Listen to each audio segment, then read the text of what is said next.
This past E3, Capcom revealed to the world Resident Evil 7. And for the first time in franchise history, the game will take place entirely in first person. Resident Evil 7 looks to bring the franchise back to its roots, but the game's shift to first person has caused so many people to say that it doesn't feel like a Resident Evil game. Well, I think we need to all ask ourselves the question, what is a Resident Evil game? Sure, we can say the series is all about horror, but with the main games and countless spin-offs having deviated so far from that path, it's sometimes hard to say. Throughout the years, Resident Evil has changed a whole lot, with the franchise shifting from survival horror to action horror to Mario Party, and now to first-person horror. But how did all of this happen? How did we even get to this point? Well, to answer that question, we're going to have to go way back, to the 90s. Back in the early 90s, the survival horror genre was kinda going through an identity crisis. Most games that were categorized as such felt more like point-and-click adventures than what we know today to be survival horror. There were titles like The Seventh Guest that loosely embodied the horror genre, but mostly in the sense that their stories were about ghosts and ghouls. This isn't real! Ooh. One of the bigger games to come out of this era was Alone in the Dark, a game that, while campy and somewhat goofy looking, it still laid the groundwork for horror games to come. And while it was a critical and commercial success, eventually spawning 4 sequels, it wasn't quite the horror game that most people were looking for. That's when game designer Shinji Mikami was entrusted with developing a new game for Capcom, one that would be loosely based off their own NES game, Sweet Home. Now, Sweet Home was more of a horror RPG, but it was the game's setting and specific mechanics that influenced this new game's design. It was quite a bit of a departure from Mikami's past projects, whose resume consisted primarily of Disney licensed games, but he was up to the task and got to work on what we now know today as Resident Evil.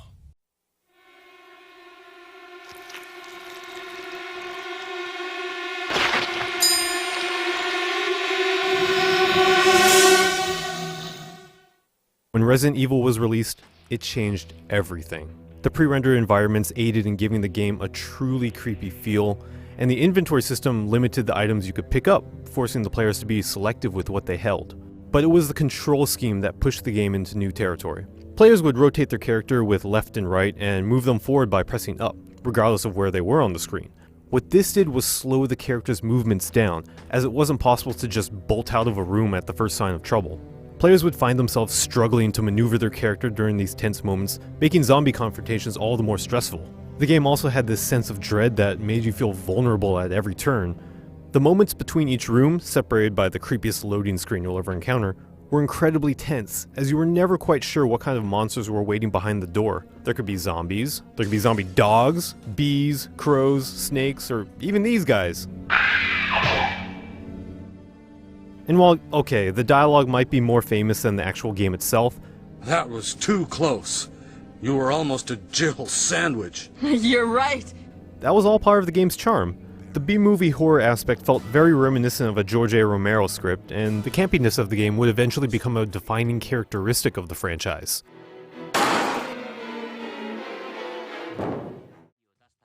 Capcom had set a precedent with Resident Evil, so they quickly got to work on a follow-up. This new game featured a pair of new protagonists, more numerous and grotesque zombies, as well as a more modern setting. It was shaping up to be a bigger, faster, and more intense Resident Evil than ever before. But a little over a year into its development, the game ran into a roadblock. Despite being almost finished, disagreements between the director and the producer of the game caused Capcom to completely scrap the project and rebuild it from the ground up. This unfinished game, dubbed Resident Evil 1.5 in retrospect, was never actually released to the public, but what rose out of its ashes was something spectacular.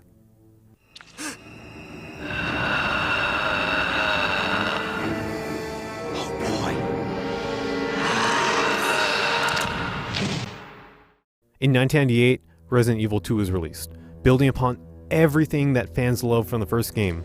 With better graphics, music, and environments, the game gave players a much more cinematic experience, which aided in making the game even scarier than the first. In addition to the technical advancements, the plot went much deeper into the mythos of Resident Evil.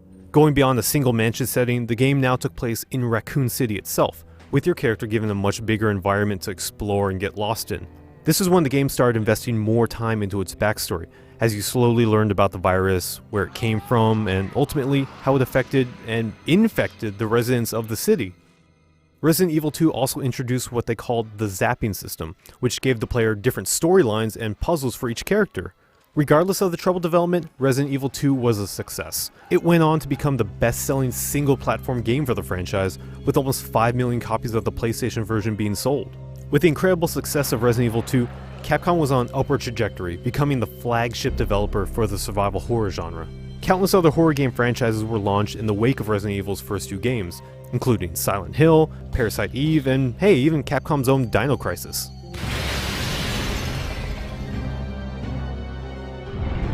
But the company knew they couldn't stagnate and kept the momentum going by releasing Resident Evil 3 Nemesis in 1999, which was only a year after Resident Evil 2.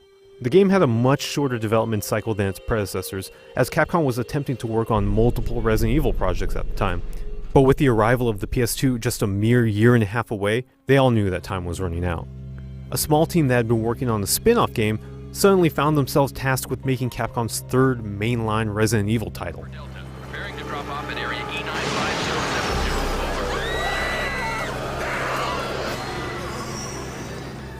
But the game stayed fairly true to the Resident Evil name, giving the players control of Jill Valentine, and were tasked with once again exploring Raccoon City. The biggest change, however, was the addition of Nemesis, the daunting, unstoppable zombie with a rocket launcher that stalks you the entire game. Nemesis brought in a slightly different terror, one that was a lot more action-oriented. During the encounters, you could choose to hold your ground and fight, or just simply run away. It made the game more frantic, and with the inclusion of a 180 turn and dodge move, it ever so slightly hinted at a new direction that the series would go in. But we're not quite there yet. A year after Nemesis, Resident Evil Code Veronica was released, and while it didn't possess a number at the end of the title, it was by all means still part of the mainline Resident Evil story. Heck, the developers even consider it to be the true sequel to Resident Evil 2. Code Veronica was the first Resident Evil game to be released on the system not named PlayStation, with the power of the Dreamcast allowing the game to have actual real-time environments. No more pre-rendered stuff. Even though the game is widely considered to be good, the one thing that it didn't do was move the series in any new direction. Yeah, you had the new features that were introduced in Resident Evil 3, but the game felt nearly identical to it in terms of mechanics, which really isn't surprising, considering that they were in development at the same time. It may not have been the groundbreaking sequel that people were expecting it to be, but Code Veronica did have a few things to call its own. Namely, it featured some of the most ridiculous cutscenes to date, and it was a precursor to how ludicrous the series would get in its future games.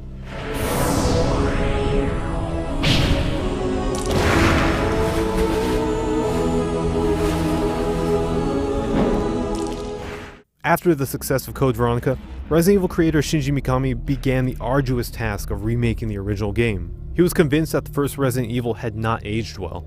He felt a remake would allow new fans to really appreciate it more. So production began in early 2001, and over the course of the next year, magic happened.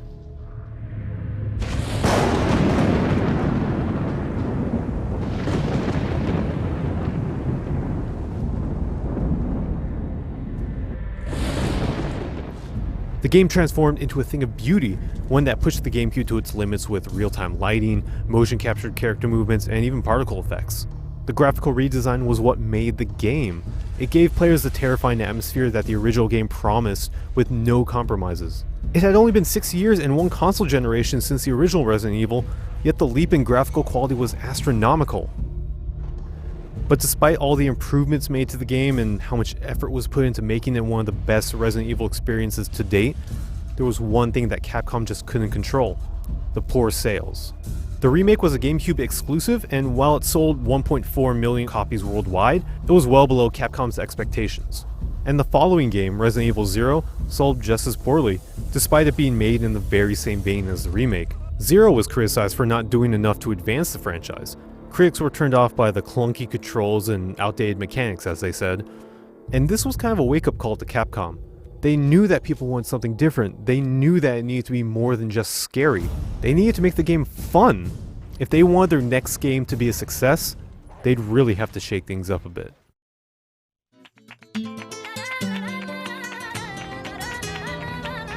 I received special training via a secret organization working under the direct control of the president.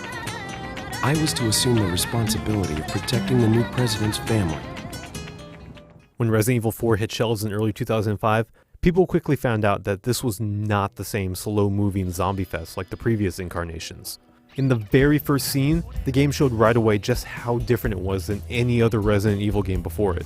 You controlled Leon Kennedy, but the infamous tank controls were gone. The game instead featured an over-the-shoulder camera that allowed for greater movement and more precise aiming. The slow, shambling zombies were replaced by villagers that sprinted full speed at you, wielding scythes, axes, and yep, even chainsaws.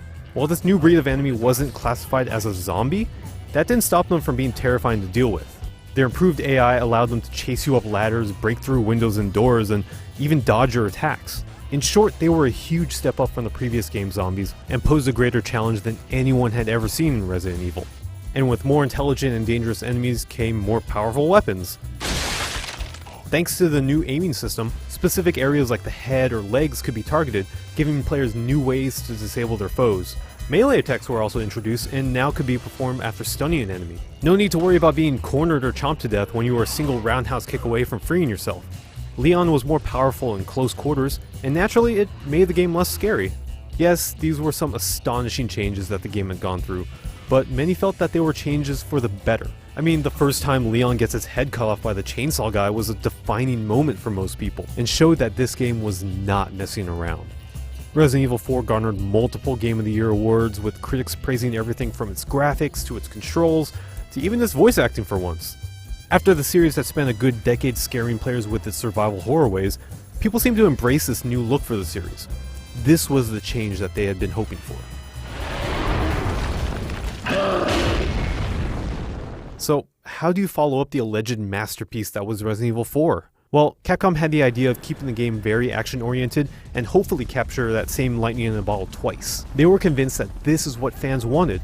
The overwhelmingly positive reaction towards Resident Evil 4 proved that people love the changes they introduced.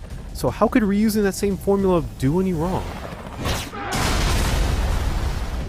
With Resident Evil 5, what we got was a game that was heavy on action, but light on scares.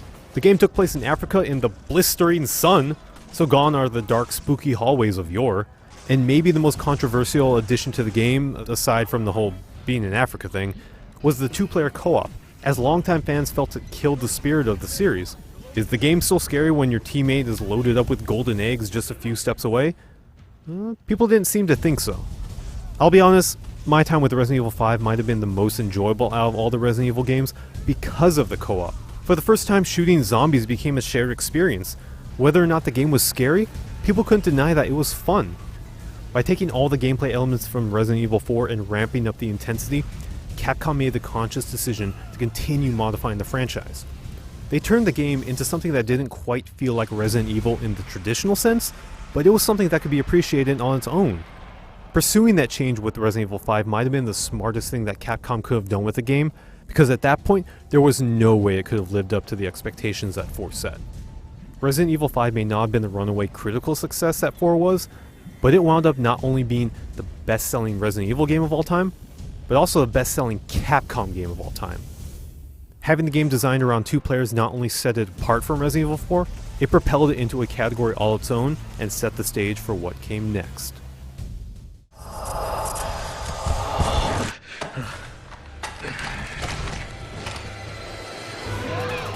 And 3 years later, Capcom continued down the action rabbit hole with Resident Evil 6. Long story short, the game wound up being a disappointment for Resident Evil fans, as it seemed to try to be too many things at once. Capcom hit the accelerator on almost every facet of the game, incorporating an expanded online co-op, interwoven storylines with every character, and the ability to shoot while running. The last point was something that Resident Evil fans had been requesting for well over a decade, and now that the feature was finally in the game, how did they react? Well, to put it bluntly, people were torn. The game wasn't a complete train wreck. In fact, some moments from the campaigns are as thrilling as anything else the series has done, but it was trying to be so many things at once, it kinda lost sight of what was good about the series. If one thing was clear, it was that the Resident Evil that fans knew from the 90s was finally gone.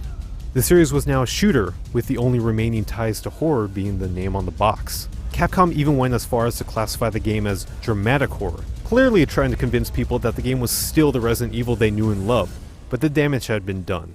Fans were heartbroken, and most of them believed that they would never see Resident Evil be a true survival horror ever again. This shit ends now.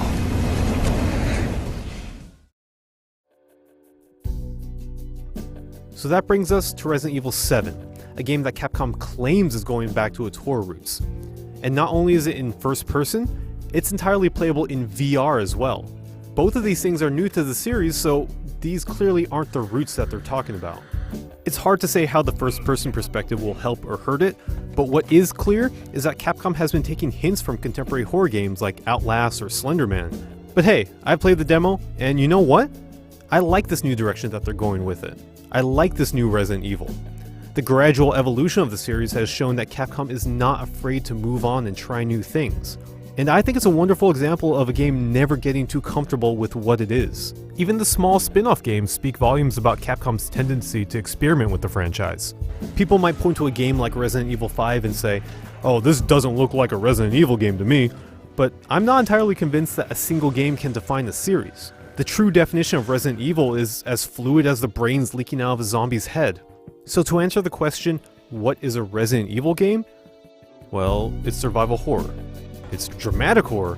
It's first-person horror. It's third-person action. It's campy dialogue. It's boulder punching. It's change. It's evolution. It's de-evolution. To me, it's all of these things. Resident Evil might never be the same game that it was in 1996, but that's okay.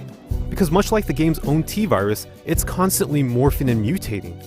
So instead of trying to figure out what a real Resident Evil game is, all you need to do is look back on its history, and you'll see that a Resident Evil game is everything the series has been, and everything the series will become.